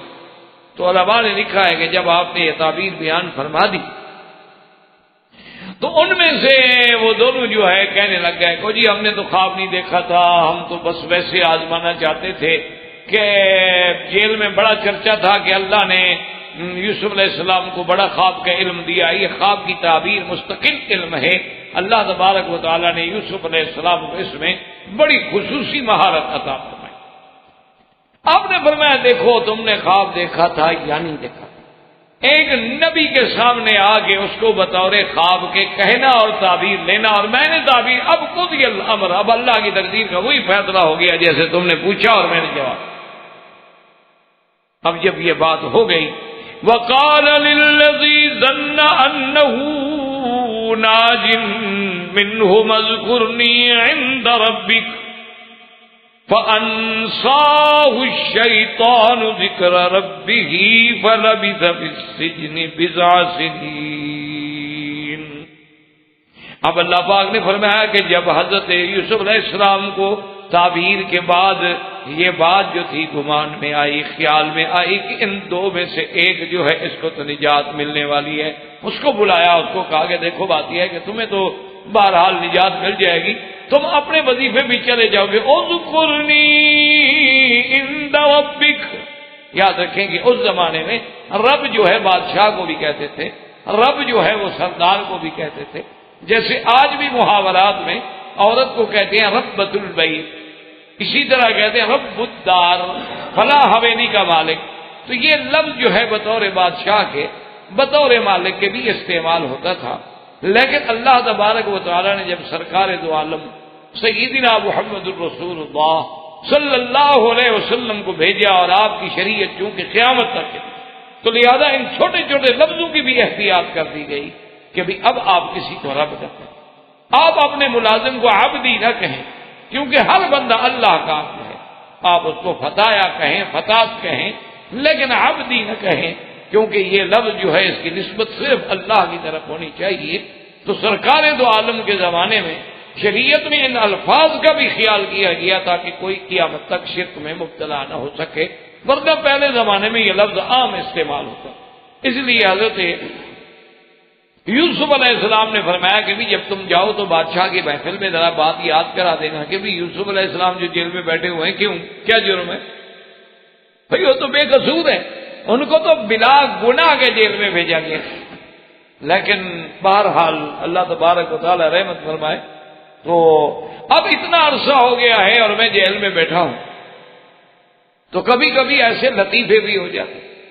وہ مثل مشہور ہے کہ ایک آدمی نے اپنے وزیر سے مذاق کرتے ہوئے اس کو جیل بھیج دیا، مذاق میں ہنسی خوشی میں کھیل رہے تھے اور وزیر سے حکم دیا کہ جیل جاؤ، جیل چلا گیا۔ اچھا وہ حکم دینے کے بعد بادشاہ کچھ ایسے مصروف ہوئے کہ ان کو بات ہی بھول گئی کہ میں نے وزیر کو جیل بھیجا تھا، حالانکہ ان کو تو مذاق میں بھیجا گیا تھا، کوئی جرم تو تھا نہیں، وہ تو صرف ایک مذاق تھی اور آزمائش تھی کہ بھی دیکھیں یہ کیسے ہماری وفاداری پہ قائم رہتا ہے، لیکن بادشاہ انسان ہے، بات بھول گئی اور اتنی بھولی کہ وہ جیل میں رہ گیا اور بادشاہ مر گیا، بادشاہ کا بیٹا تخت پہ آ گیا مدت کے بعد۔ جب بادشاہ سلامت کا بیٹا تخت پہ بیٹھا تو اس نے کہا کہ بھئی ایسا کرتے ہیں کہ فہرست بناؤ کتنے قیدی پڑے ہوئے ہیں اور ان میں جو چھوٹے چھوٹے جرائم والے ہیں، کوئی ایسی بات ہے، ان سب کو معاف کرتے ہیں، جیل سے نکالتے ہیں تاکہ میں اپنے خوشی میں ان کو نکالوں۔ سب کی فہرستیں بن گئی، قیدیوں کو پیش کیا گیا تو وزیر صاحب جب پیش ہوئے تو رو پڑے. اس نے کہا کہ بادشاہ سلامت، اب آپ کو اللہ نے کرسی میں بٹھایا ہے، میں تو آپ کے بادشاہ آپ کے ابا کا وزیر تھا، آپ سارے تحقیق کر لیں، فائلیں دیکھ لیں، لوگوں سے پوچھ لیں، اور مجھے ادراہ مذاق انہوں نے بھیج دیا تھا جیل میں. مہربانی کریں میرا تو فیصلہ کریں، باقی کا آپ کریں یا نہ کریں. تو خیر سنتے رہے جناب بادشاہ سلامت. اور جب آخر میں اٹھے تو کہنے لگے کہ بھائی ایسا کریں کہ سب کو چھوڑ دیں، اس کو رہنے دیں، بابو کی نشانی ہے پڑی رہے تو بہتر، اس کو تو ابا نے بھیجا تھا نا، یہ تو وہیں رہے تو اچھی بات. تو اس لیے ایسے لطائف تو ہو جاتے ہیں کہ یوسف علیہ السلام کو بغیر کسی گناہ کے جیل میں بھیجا گیا، کوئی جرم نہیں، کوئی بات نہیں، اور کیا جانے خود بھیجنے والا کو پتا ہے کہ یوسف میں گناہ، لیکن یوسف علیہ السلام اس لیے فرمایا کہ ذرا بات یاد کرائیں بادشاہ. اب یاد رکھیں کہ قرآن میں ایک لفظ آیا کہ فَأَنْسَاهُ الشَّيْطَانُ ذِكْرَ رَبِّهِ، کہ شیطان نے بھلا دیا اس کو اپنے بادشاہ کو کہنا. اس میں دو قول. بعض علماء فرماتے ہیں کہ انساہ ضمیر اسی کی طرف راجع ہے جس کو حضرت یوسف نے فرمایا تھا نا کہ یاد کرانا، اس کو بھول گئی بات. اور بات کہتی نہیں فَأَنْسَاهُ الشَّيْطَانُ ذِكْرَ رَبِّهِ، حضرت یوسف علیہ السلام کو بھلا دیا کہ حضرت یوسف علیہ السلام بھول گئے کہ میں خدا کو چھوڑ کے کیسے کسی کو پیغام دے رہا. تو بعض علماء نے اس کا یہ ترجمہ بھی کیا ہے، لیکن بہرحال اس سے پہلا قول زیادہ صحیح ہے کہ اللہ کے پیغمبر کی گو پیغمبر بھی انسان ہوتے ہیں، لیکن اگر دوسرا ترجمہ ممکن ہے تو ہم کوئی ایسی بات پیغمبر کی طرف کیوں نسبت کریں جو آپ کے شان کے مطابق نہ، حتیٰ کہ اس لیے حدیث مبارک میں آتا ہے کہ اسی وجہ سے بہرحال حضرت یوسف پر بھی ابتلا آ گیا، حضرت یوسف پر بھی امتحان آ گیا. اس لیے حضور پاک صلی اللہ علیہ وسلم کی ایک حدیث مبارک ہے، آپ نے فرمایا کہ اگر یوسف کسی غیر کو پیغام نہ دیتے تو اتنی دیر پھر آپ کو جیل میں نہ رہنا پڑتا، لیکن اللہ کو یہ بھی گوارا نہ ہوا کہ آپ نے کیوں کسی کو پیغام دیا. لیکن یاد رکھیں کہ شریعت کے حکم میں مسئلے کے طور پر اگر آدمی کو تکلیف ہے تو اسباب تلاش کر سکتا ہے، کہہ سکتا ہے، کوشش کرنا شریعت کے خلاف نہیں ہے، یہ ہمیشہ بات یاد رکھیں. لیکن تو نبوت کا مقام بہت بلند ہوتا ہے، انبیاء کا مقام بڑا بلند ہے، ورنہ آپ کسی کو کہیں کہ بھائی میں بے گناہ ہوں میری سفارش کر دیں، یا میری خطا ہو گئی ہے میری مدد کر دیں، تو یہ کوئی بات شریعت کے خلاف نہیں ہے. لیکن نبیوں کا مقام، اللہ نبی کے بارے میں تو یہ بھی گوارا نہیں کرتے کہ میرے بغیر کسی کو پیغام دے، چاہے جائز بھی ہو. اس لیے اللہ کی شان یہ ہے کہ وہ ساقی جناب جب اپنی ڈپٹی پہ آیا، جب وہ پھر بحال ہوا اور پھر اس کو اپنا مرتبہ و مقام ملا، تو پھر جب کرسی ملتی ہے اور عزت ملتی ہے تو پھر کون یاد رہتا ہے پرانے قید کے قصے، کس کو یاد رہتے؟ وہ تو جناب بات ہی بھول گیا کہ مجھے یوسف علیہ السلام نے کیا کہا. اور اس وجہ سے فَلَبِثَ فِي السِّجْنِ بِضْعَ سِنِينَ، بضع کا معنی ہوتا ہے 3 سے لے کر 9 تک. تو مفسرین کرام رحمہم اللہ تعالی علیہ فرماتے ہیں کہ تقریباً 7 سال کی مدت جو ہے حضرت یوسف علیہ السلام کو پھر جیل میں رہنا پڑا، صرف اس وجہ سے اللہ کی طرف سے اور امتحان. اسی لیے بعض روایات میں یہ بھی آتا ہے کتب متقدمہ میں کہ ایک دن یوسف علیہ السلام روئے رات کو کہ اللہ تبارک و تعالی آخر قید میں کتنا آرام ہو، قید تو قید میں کتنا آدمی کو سہولت ملے، آدمی کو گھر ملے، آدمی کو خادم ملے، آدمی کو کھانے ملے، لیکن جو اس کی آزادی کو سلب کر دیا جاتا ہے کہ آپ اس کمرے سے باہر نہیں جا سکتے یا آپ اس ایریے سے باہر نہیں جا سکتے، بس یہی انسان کے لیے موت ہے. کیونکہ اللہ تبارک و تعالی نے ہر آدمی کو حلال پیدا کیا ہے، آزاد پیدا کیا ہے. جب اس کی آزادی کی نعمت سلب ہو جاتی ہے تو انسان تو پھر کسی قیمت کا نہیں ہے، انسان ختم ہو جاتا. حضرت یوسف علیہ السلام بھی جب بہت پریشان ہوئے، مدت کو 7 سال کو مذاق تو نہیں کہہ دینا تو بڑا آسان ہے، 7 سال زندگی کا ایک حصہ ہے. اور عین شباب میں کہ جب آدمی کی راحت کے دن ہیں، آرام کے دن ہیں، پھرنے کے دن ہیں، سیر کے دن ہیں، کھانے کے دن، اور وہ جیل میں بیٹھے ہیں یوسف علیہ السلام.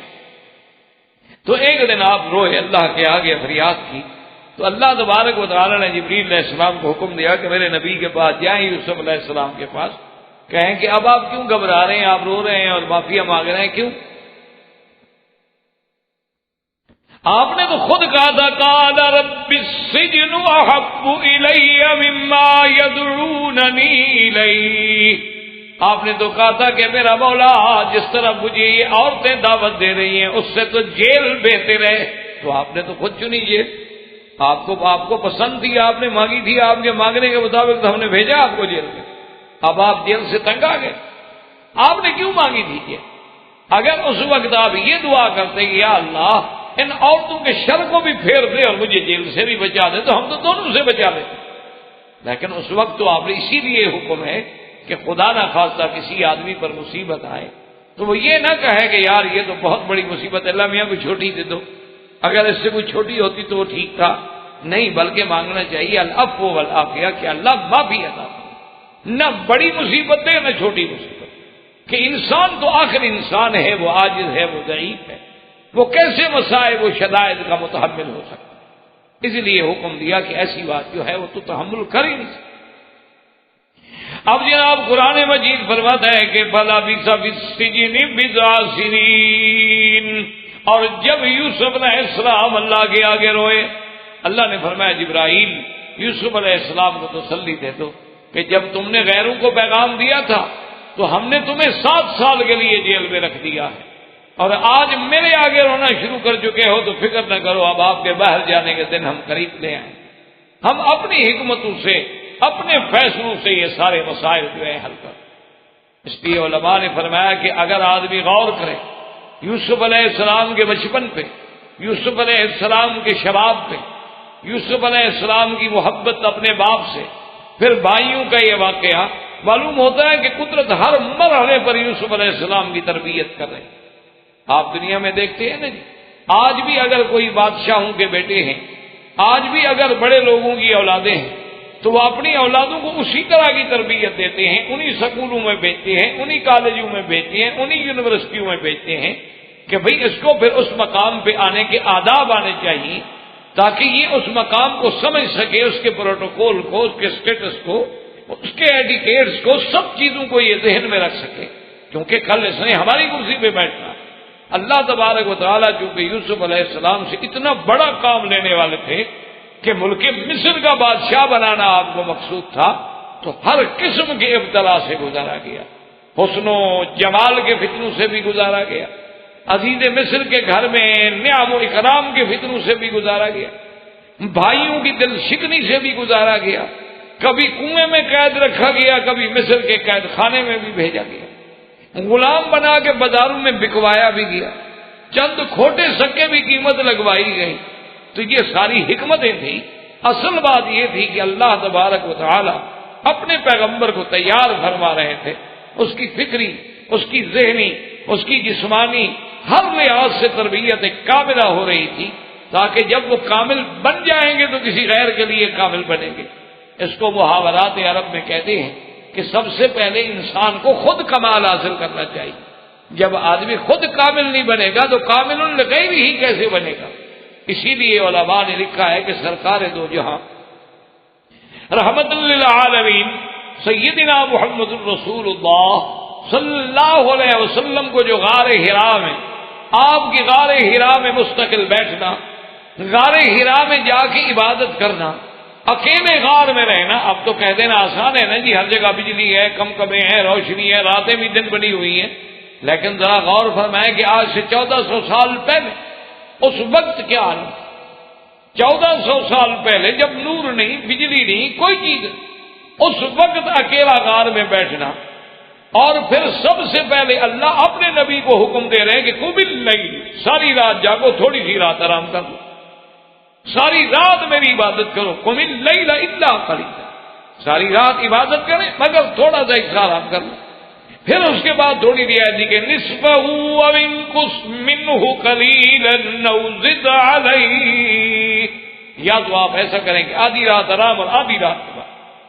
احباب کرام، اس کے بعد اب آپ اس مبارک سلسلے کی CD نمبر 14 سماعت فرمائیں۔